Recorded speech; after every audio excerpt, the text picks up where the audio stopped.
Hello friends, very good evening. So ఈ baby వచ్చేసి మన దగ్గర అడ్మిట్ అయ్యింది.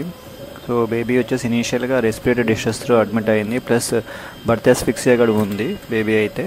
అంటే బర్త్ అస్ఫిక్సియా అంటే పుట్టంగానే ఎడవకపోవడం. సో అలాంటప్పుడు బేబీకి ఫిట్స్ వచ్చే అవకాశం ఉంటుంది, ప్లస్ ఇంకోటి బ్రెయిన్ డెవలప్మెంట్ కూడా ఉండదు.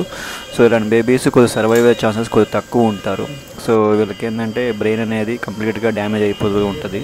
సో ఈ బేబీ మనం చూసినప్పుడు షాక్లోనే ఉంది, రికవర్ కాలేదు.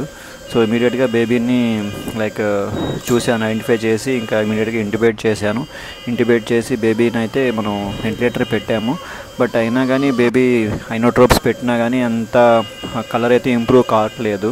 సో ఇంకా పర్సిస్టెంట్ షాక్లోనే ఉంది. ఆల్రెడీ కండిషన్ మనం ఎక్స్ప్లెయిన్ చేసాము వాళ్ళ రిలేటివ్స్కి.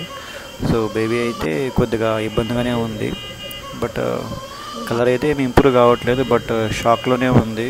So will see what happened.